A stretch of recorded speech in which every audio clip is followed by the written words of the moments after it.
There are times in our lives when we ask ourselves what is the most important thing in all of this, in being alive. There can be many answers to this question, and many of them are true. But what if we turn one of the most general questions about our existence and focused in onto specific part of all things considered, on video games? What is most important in those creations, those pieces of entertainment, those fragments of time we spend in this world? I could not tell you one thing, because I remember on different occasions answering differently. One time it was the story, the other time gameplay. Sometimes I felt like it was a creative vision and artistic execution of that vision. Maybe it's all of the above at the same time. Or maybe it's just how we feel while playing said video games. I'm going to try and grasp what is the essence of the title I'm reviewing this time around, namely Alan Wake 2. I'm going to start by being completely honest and admitting that I bounced off the first game, even though I got it for free, and from all the things I dislike the most in this world, wasting a free item is very high on the list. I heard and read that it was very good, a cult classic in some circles. That's all okay, but when I started it I got slapped in the face pretty hard with very unpleasant controls and the feeling of movement. Besides that, I had major graphical glitches that I could not resolve despite spending several hours on testing solutions found on the internet. I uninstalled the game and just move on, it is what it is. Fortunately, I played other games from Remedy Entertainment, and I have to admit here that Max Payne 1 and 2 belong to the list of my all-time favorites, without thinking twice about it. They remind me of more fun and pleasant times in my life. I know, nostalgic trip again, as in most of my reviews, but answer me honestly, who doesn't like those trips down memory lines of our younger selves? Yeah, that's what I thought.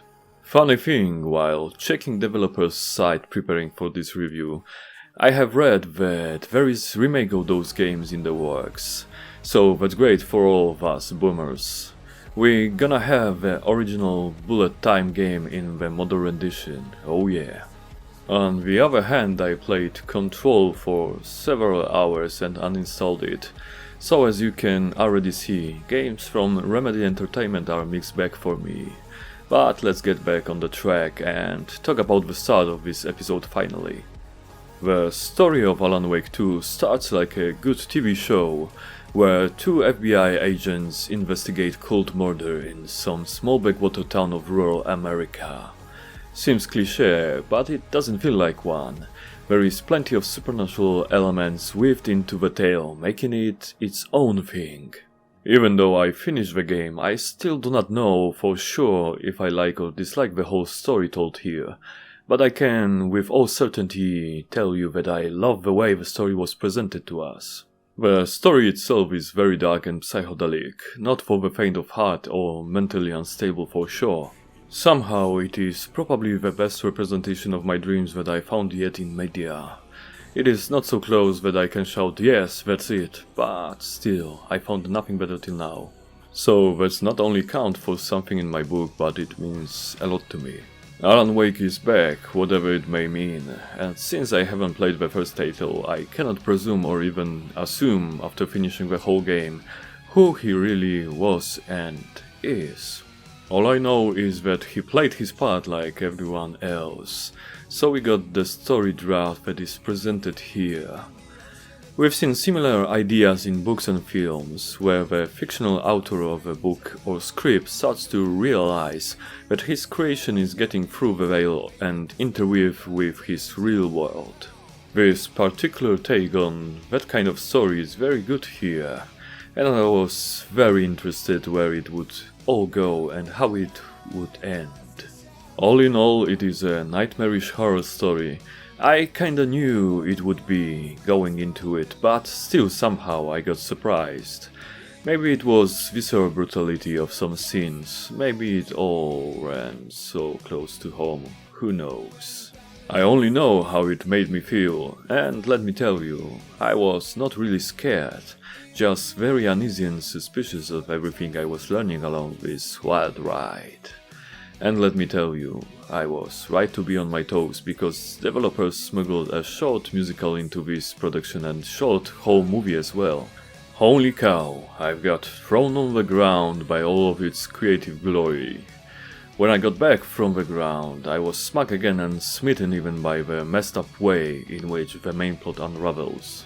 It is really for players and viewers with the nerves of steel.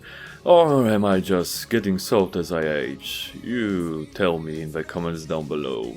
Anyways, I am not a fan of solution where true ending is in DLC with New Game Plus, where it is slightly changed, but in very meaningful way that gives us resolutions we wanted and needed.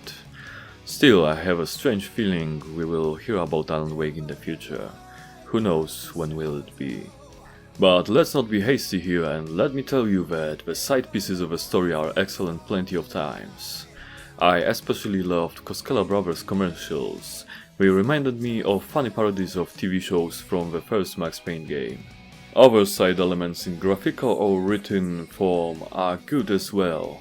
Even if nowadays I dislike reading anything in video games that I play, here I was curious enough to read them all, even without the help of voice actor. Speaking of which, actors here do a great job to bring characters to life on the screen. We even get to avoid played out trope of very surprised and confused heroes of the story. Here the rationality helps them adapt to the unnatural events unfolding around them. It feels refreshing and very fitting for this game. It of course doesn't mean they know everything and that is easy for them to navigate the nightmare, quite the opposite. Alan Wake himself works great as one of the protagonists. He has great power that he can use, but also his memory loss makes him vulnerable to the unfolding events. Saga Anderson on the other hand is a mixed bag. She has great motivation, well, being of her daughter, yet still she feels bland, lacking on emotional spectrum. Her partner, Agent Casey played by Sam Lake himself, is my favorite of course, me being a big fan of two first Max Payne games. Great times when I was too sick on New Year's Eve to go to the party, yet not sick enough that I could not finish Max Payne 2 on hardest difficulty without dying once. Nowadays, normal difficulty levels in games feel to me harder than that. Getting old is not very fun, I reckon. But we got one more character to talk about. Thomas Zane is on another level. When he and Alan met, the short video of their past time together was insane. The second time they meet, it's even stronger of a cutscene.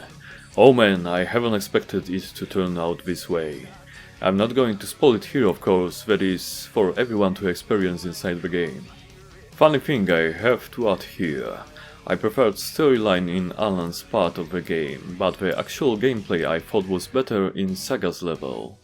You may ask what is funny in that at all, so let me tell you. The whole concept of a story is built on contrasts, reality and fiction, dreams and nightmares, small friendly community and a cult, worried mother and fearless federal agent.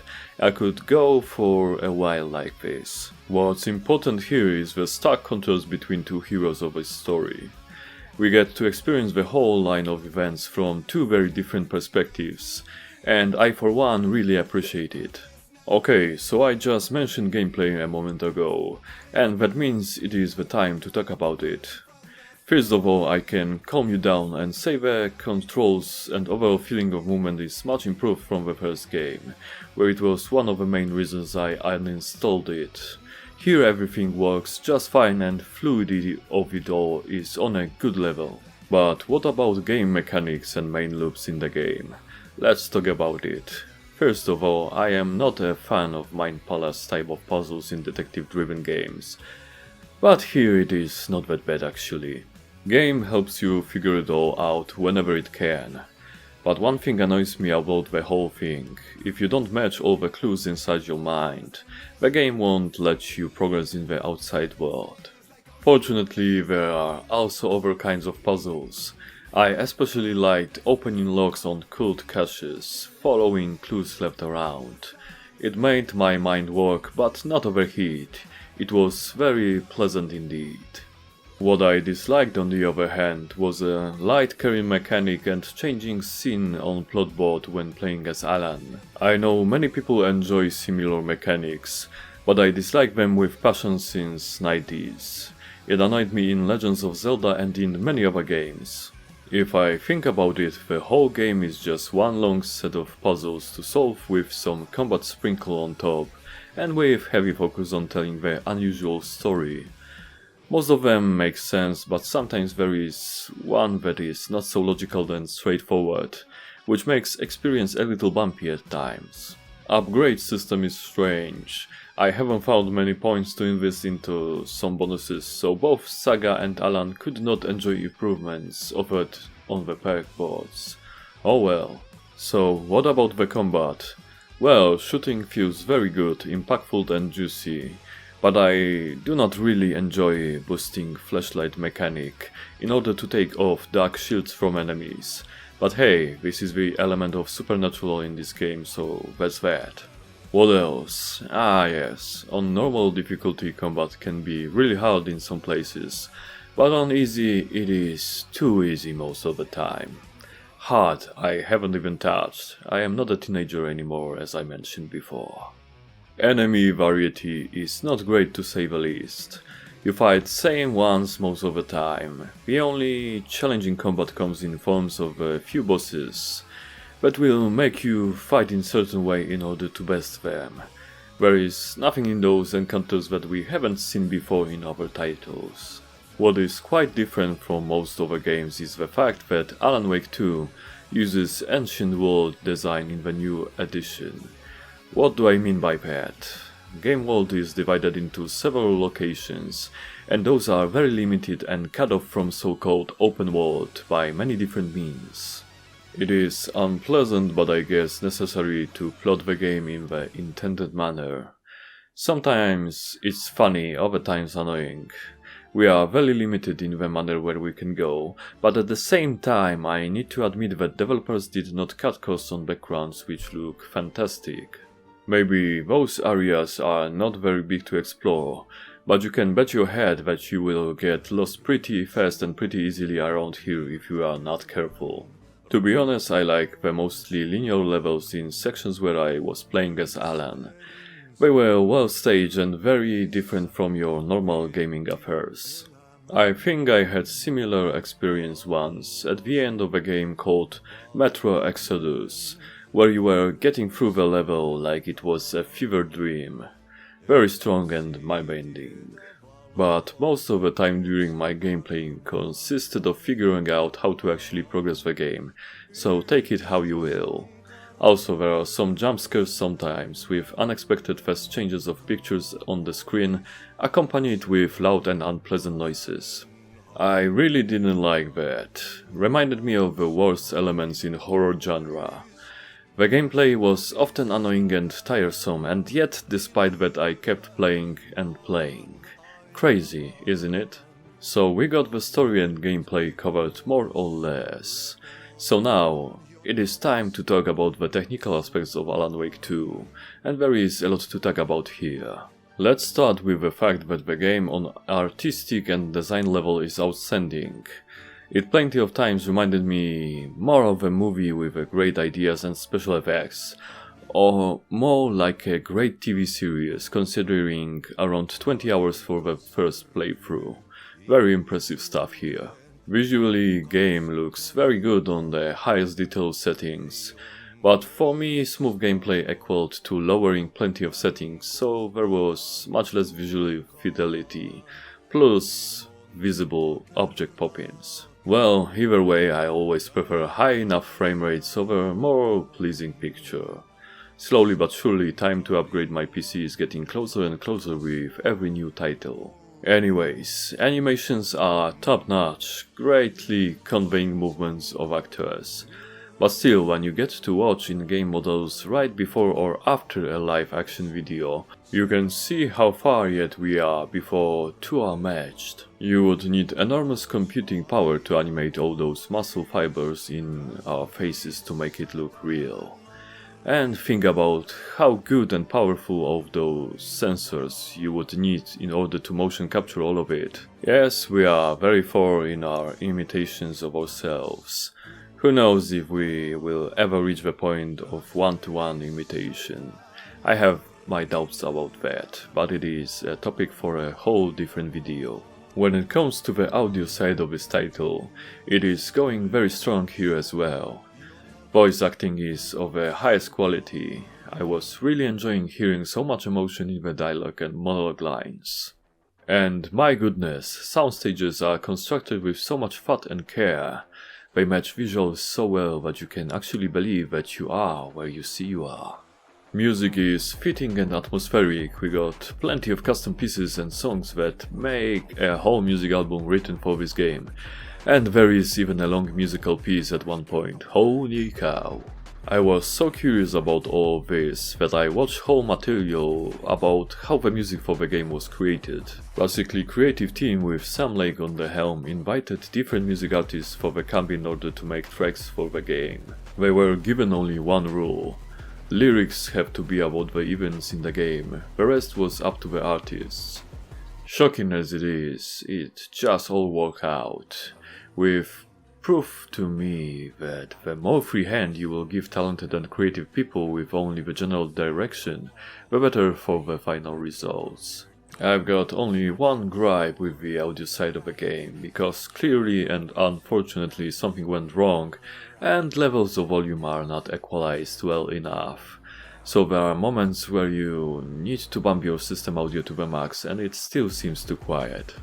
For the most part, game interface is just fine, except for a clunky inventory system. Feels like it was made for consoles first and PC version was an afterthought. On the bright side, Alan Wake 2 is mostly bug-free. The only one worth mentioning was when during loading sequences, where you travel between locations. Most of the time the sound would go out for several seconds, then it would resume in the place it cut out, but the subtitles are already in the future place. If that was the only problem, I would just turn off subtitles and move on, but it also cuts short the story that our protagonists are conveying to us during those car conversations and monologues, so I was robbed of some parts of it. It felt really bad. I hope it's patched up in later versions of the game. Okay, so now I am faced with an almost impossible task of summarizing my thoughts about the game for you guys. I think Sam Lake is a genius, which with help of many talented people made the holistic experience that is a mix of video game, movie and music album. This is amazing. The whole game pays homage to the artist and art itself. Creative endeavors are on the pedestal here, and no wonder. The title itself is more artistically driven than anything else. Writing, visuals, sounds, music, gameplay mechanics. Everything here is trying to be the best at its craft, and for that I thank all the hardworking artists and engineers. Thank you for bringing your best, I really appreciate it. But for who this game is, I hear you ask. Well, Alan Wake 2 is for those who love an interesting and twisted story with hard horror elements, overlaid with gameplay which can be sometimes frustrating, but nothing that would make you uninstall in rage. Plenty of times you're gonna actually enjoy the gameplay. Truly, it is a great game, a masterpiece of art if we can preserve it, and maybe mostly, a crown jewel of hard work from development studio with over 2 decades of building up games and worlds that so many of us enjoyed, and for that I am very grateful. Even if I liked Max Payne games better. Well, except for the third one, which was not made by Remedy Entertainment. Okay, I got sidetracked here, so what I meant all along is that Alan Wake 2 is a great title that will go down in the video gaming history, even if I didn't like some elements in it. That doesn't change the fact we need to celebrate creative endeavors like this in order to have rich and diverse gaming landscape for the future. That will be all for now, folks. I'm gonna return to my lair, sit in my rocking chair, smoke a pipe and think about what to play next. But sooner or later, I will see ya in another Great Late Review.